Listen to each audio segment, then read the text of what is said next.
Guys, in this video, I'm going to teach you how to color grade dark video in Premiere Pro, taking this clip right here to this clip right here. Now, I've left this link to download this clip in the description below if you want to try it with me, and chapters on this video, so feel free to skip around. Now, the first thing you're going to want to do when you're color grading is if you already don't have the color panel open, how you do this in the top right hand corner, you click on the workspace box, and then you go down, click on color option. Now, once you do this, it's going to bring you to this panel like so, and then from here, this is where all the magic happens. Now, we've got a bunch of options. We've got basic correction, creatives, curves, HSL Secondary, color wheels, and vignette. I'm going to start with basic curves. These are the key essentials if you're trying to do color grading fast. So the first thing I'm going to do to this video is I shot this video on my camera a few months ago, is I'm actually just going to crank up the exposure just a little bit because people typically like brighter videos, brighter photos in general. So I'm just going to turn that up a little bit and then turn down the shadows a lot so we can actually get like more detail in this video almost. As you can see, we can see a lot more of the definition in this video. And I'm also going to turn up the highlights a lot. It's basically the brightness, so it adds more light to this image overall, and also turn up the contrast. Now, as you can see, it already looks a lot better than before. But the next thing I'm going to do is I'm going to turn down the blacks and whites. Now, the blacks and whites are basically the blacks and whites of the video, if it wasn't obvious.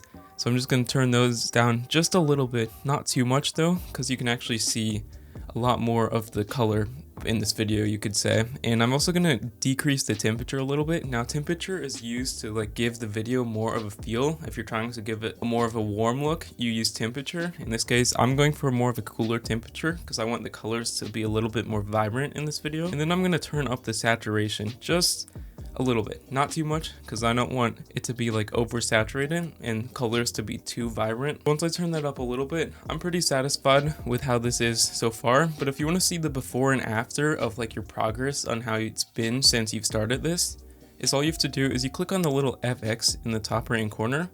As you can see, when I click on that, it shows the before and after, and already we've made a lot of progress on this video. As you can see, I'm going to leave this on because I want it to be color grade it and not color grade it. So once we've done that, and that concludes basic correction. Now once we've done that, we can go down here to the next panel. It's called creatives. As you can see, this is basically a filter.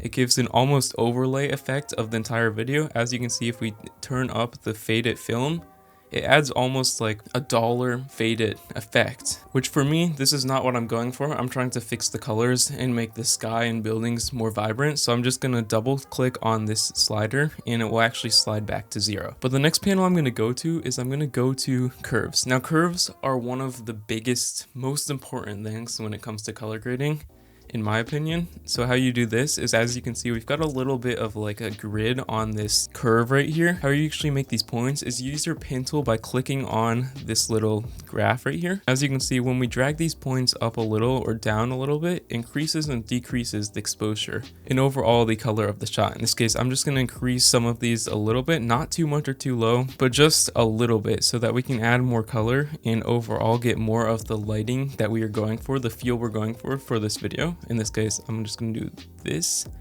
Not too much at all. You can mess around with that though. You can also do it for individualized colors like red, green, and blue right there.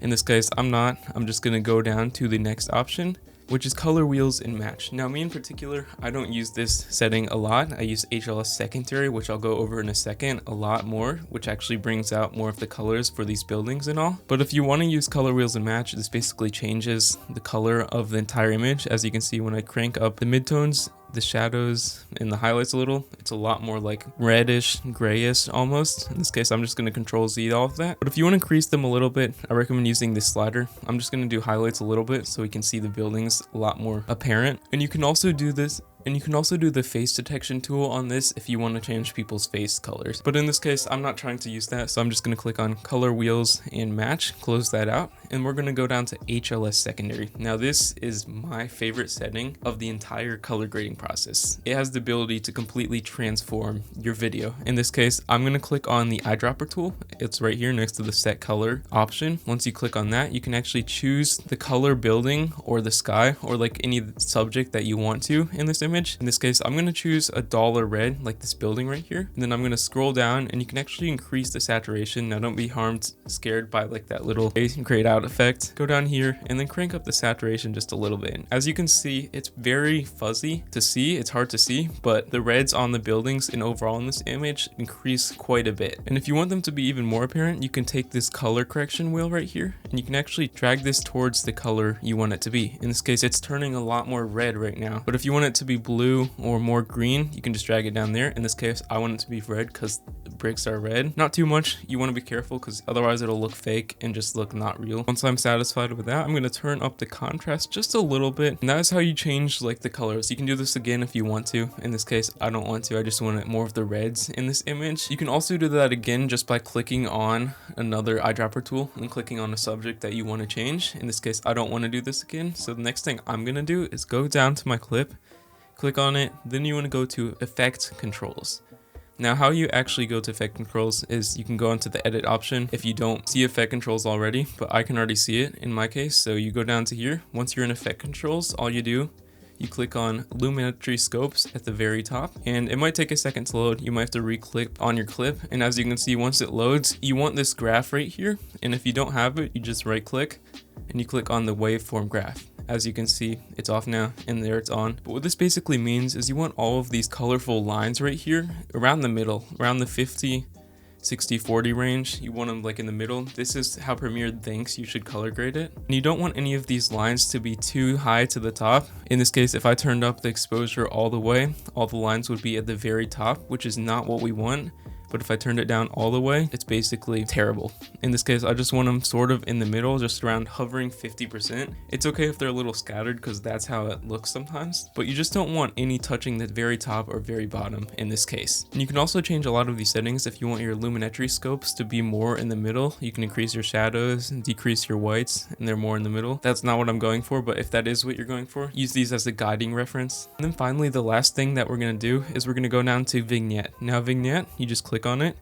It's again in the color panel settings, and it basically adds like just a little bit of a border around your entire image. In this case, if I increase it, it adds like a white, shifting your focus to the center of the image. But if I decrease it, it actually like adds a little bit more black to the edges. And you can actually add a feather to this too. As you can see, that's a feather with zero flow, but if you increase the feather more, it actually does more of a gradual turn towards the vignette. As you can see, when we add more blacks, it definitely shifts your focus towards more of the center of this image, and overall, it just looks a lot better. In this case, I'm not gonna go for a vignette, maybe a small one, because I want these buildings and these cars to be more apparent in this image. But once I'm satisfied with that, let's check the before and after. How you do this again, FX button in the top right hand corner. Click on it, that's the before and after. And you can also change more of these settings as you go, but that's basically the essentials to color grading. Color grading makes all the difference to your videos, and I recommend you share this with a friend if they need to increase their video quality.